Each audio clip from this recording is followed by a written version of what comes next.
are listening to Lady-ish, where wellness gets unfiltered. This is the podcast where real talk meets whole self-transformation.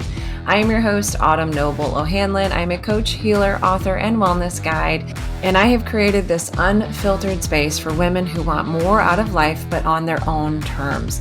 Every week, we will dive into the messy, beautiful, and often contradictory layers of wellness, covering everything from career shifts and body image to energy healing, intuitive living, fitness, burnout recovery, and creating change that actually sticks.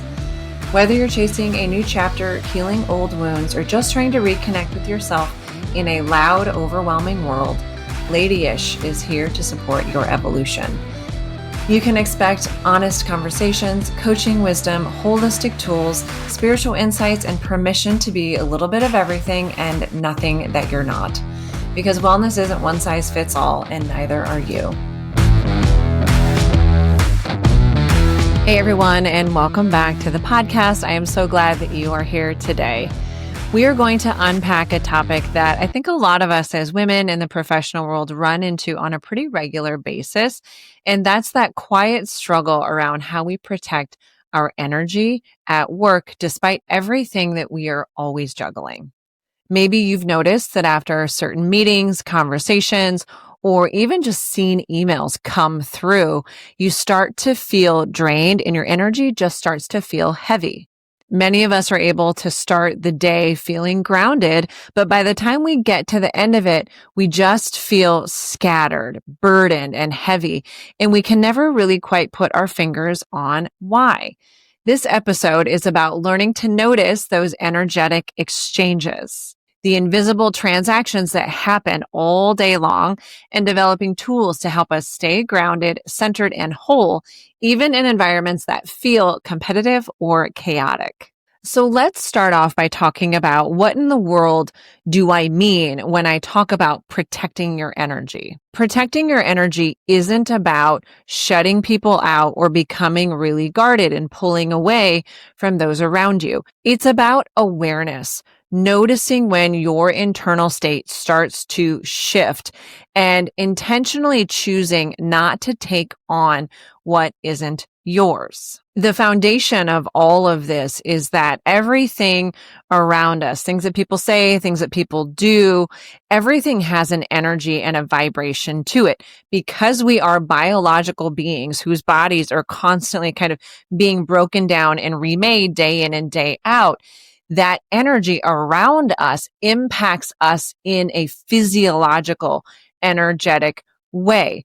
And so we have to sort of honor that reality and learn ways to protect ourselves from that energy that's always coming at us from everything around us and can have a meaningful and lasting impact on ourselves, our own bodies, and our own energy.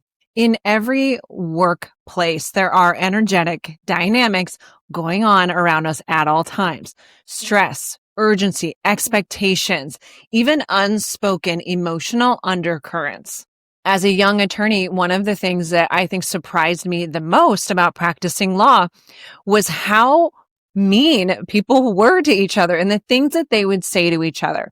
And it's a high pressure, high stress type of career, but there was a certain acceptance of people taking it out on each other in ways that I had never really seen before. And over time, it started to really take a toll on my own self and my own mental, emotional well-being. If you're anything like me, maybe sensitive or empathic or just naturally supportive or empathetic, you might unconsciously start to absorb some of that energy. Over time, that creates fatigue, resentment, and disconnection. And it's amazing to learn all of this now and look back at my life and my professional career in law and see all the signs of what I was taking on and that I just wasn't aware of. And it was weighing me down so much that I finally just ran away from a lot of it because I didn't know how to fix it.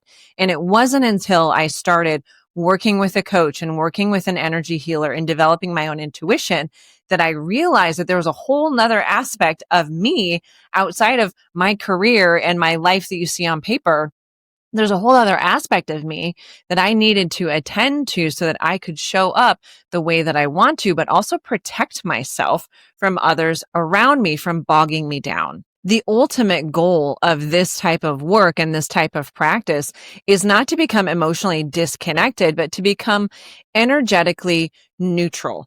We can stay open and compassionate about what other people are going through, but we don't need to be a sponge for other people's emotions, and we don't need to be a fixer for all of their problems.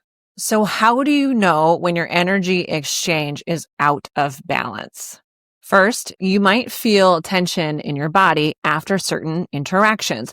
Your chest might feel tightened. You could have a headache or sense a heaviness in your stomach or your gut. That's where our intuition is. That's our inner knowing. And that's that kind of intuitive side of ourselves, sort of waving the flag like, hey, things are not good. I'm not okay. But it's also our body's way of doing the same things and trying to call our attention to that imbalance or that reaction to whatever just happened in our reality. Second, you might find yourself replaying conversations long after they are over.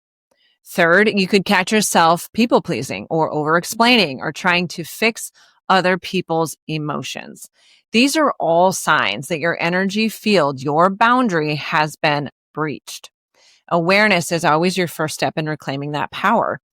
I know I talk about it left, right, and center on all of my podcasts, but meditation is one of the easiest practices to start developing this awareness. When you sit down to meditate, your brain is going to run off in a million different directions. And as you start practicing meditation, you're going to notice patterns. You might notice your mind wandering off to pick that fight with that person for the 10,000th time, or replaying conversations and wishing that you had shown up differently. Or you may simply be sitting in meditation, trying to be mindful of your body and notice that you're clenching your fists or you're clenching your jaw. It's those slow moments of practicing meditation, of just witnessing our bodies and our minds and their tendencies that can really shine a lot of light on these energy imbalances and help us see, okay, there was something about that exchange that is having some type of a physiological effect on me that doesn't feel right. And that's a sign that I need to make some adjustments in that relationship or with respect to that environment. So I want to offer you some tools and rituals that can support you in protecting your own energy and securing your own energetic boundary, if you will. So once you start noticing these patterns, you can create these simple, intentional practices to reset your space. Number one, find a grounding practice that resonates with you and ground before you enter those spaces that cause you anxiety. This could look like taking 2 to 3 minutes before opening your email to feel your feet on the ground or feel your body in your seat, to breathe deeply and notice the sensation of that breath on your nose and how it changes your body as you inhale. You could simply imagine roots extending out of your feet, out of your bottom from your chair into the earth and connecting you to something bigger than this workspace or whatever it is that's causing you that imbalance. Another very common grounding practice, especially when you're feeling frazzled, is to engage the senses. So this could look like identifying 5 things in your space, your physical space, that you can see. You might then go on to identify 4 things in your space that you can hear. Next, it's 3 things in your space that you can feel with your sensations, that feel and touch sensation. 2 things that you can smell and 1 thing that you can taste. It sort of forces us to really check back into our physical environment and reconnect with ourselves as a person having this very human experience. 2, energetically clearing throughout the day. The simplest way to do this is to use sound. And there's a lot of really good healing playlists on Spotify or Pandora or whatever music listening platform that you listen to. But if you find a sound that resonates at that healing vibrational level, or chimes that are soothing for you, or even just clearing your space of all sound and connecting to your breath. But finding a sound that will sort of act as a frequency reset for your body. And once you find that, even if it is just silence and paying attention to your breath, or maybe it's a playlist on Spotify, imagine each vibration or each inhale and exhale clearing away stagnant or heavy energy. 3, visualization for protection. This is one that I utilize a lot when I was first starting this practice and kind of getting into this more holistic work. Picturing a soft, luminous light surrounding your body, or even kind of a soft light blanketing you and kind of shrouding you from everything around you. And it can be gold or white or any color that feels safe to you. And it's not intended to be a wall. It's simply intended to filter everything coming at you and allow in love and collaboration, but keeping out negativity. It's also a visual reminder of, a lot of the energy coming at you, it's not yours.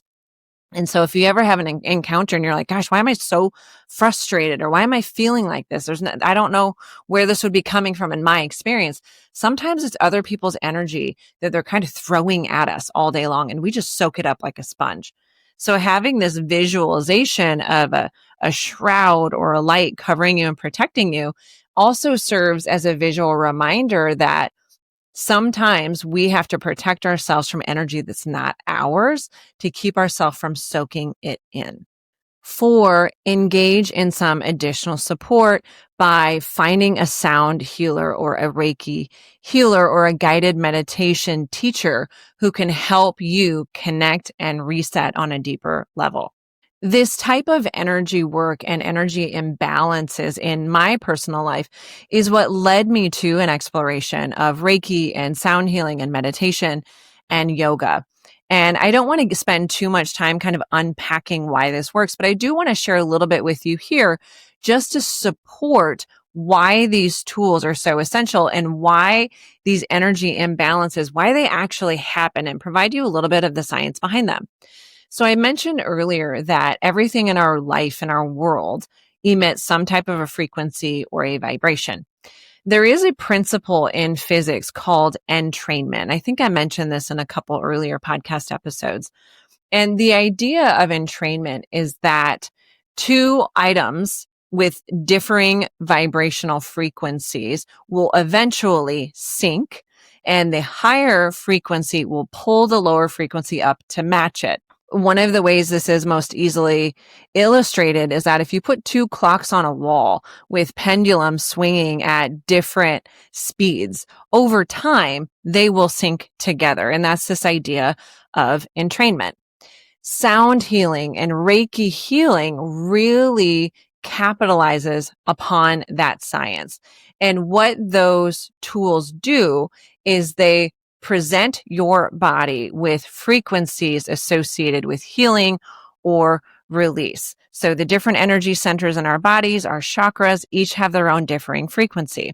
So if you're feeling stuck in a particular area of life, or you're feeling ill in certain areas of your body, allowing sound healing or Reiki healing to bring higher vibrations in proximity to those areas of your body will allow your body and your brain to sync with those vibrations and kind of release anything that was stuck.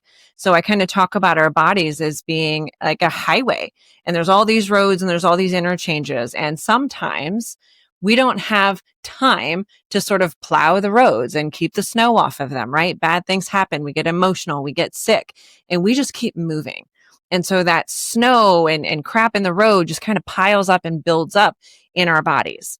When we do sound healing and we do Reiki, it's a way of sort of opening up that flow of traffic and releasing everything that's been building up there, because that vibration kind of pulls the roads back open. So when we talk about energy imbalances at work, it's because we just sort of left the gates open and we're soaking up all the vibrations around us instead of really trying to intentionally keep our vibration high and clear. So using sound and using Reiki is a very simple and accessible way to keep your energy moving smoothly and to ensure that whatever is happening in your body, it's a vibration that you want there, and it's not something that you're just soaking up from those around you. Why is this so important in our modern times? Protecting your energy, it's not about control. It's about being a good steward of your body and your energy. You have to be your own guardian of your own vitality. And when you take care of your energy, you model grounded leadership for everyone around you. It's a lot more difficult for you to be kind of thrown off of your game when you're being a good steward to your own emotions, your own needs, and your own changes within your body. But when you're just soaking it up all over the place, we kind of become these ticking time bombs that are easily thrown off track or explode at the smallest provocations. And so if you want to be that good leader who's stable and reasonable and accessible and kind and compassionate, attending to your own energy is truly, in my opinion, the only way to get you there with any meaningful consistency. If this resonates with you, or if you've been feeling a little bit out of whack, or maybe you're soaking up all the negativity from someone in your orbit and you're just feeling bogged down by it, I would encourage you to reach out and schedule a virtual Reiki session with me, or a sound healing and intuitive session with me, so that we can get your energy cleaned up and moving. If that's not available to you, I'm going to be releasing a short Reiki infused meditation in the next few days that's going to help you release some of that stuck energy and realign with yourself. I hope one of those avenues will adequately support you and help you protect your energy. If you have any questions about those resources, options, or if you need additional support reclaiming your energy and your power, don't hesitate to reach out to me, autumn@theuncomfortabledream.com. In the meantime, check in with yourself, take a few breaths, and see if you can put your finger on how you are actually feeling and what your body and your intuition may be trying to tell you about what's happening in your orbit. Until next time, my friends, be sure to check out that meditation coming out in the next few days. If you are enjoying this work and want to take it a little bit deeper, I'm going to be rolling out some virtual retreats. This is not a coaching program. This is a virtual reset for your mind, your body, and your spirit. In the future, I'm going to be aligning these resets with the seasonal changes. But for now, we're going to be offering a very short 4-week reset for you to kind of dip your toe in the pond and see what these virtual retreats are like and how they can transform your life and your energy. If that's something that you might be interested in, be sure to head over to my website, autumnnoble.com, and get on the list for the newsletter so that you can be the first to know when those seats become available. As always, thanks so much for listening again this week, and thanks for sharing with your friends.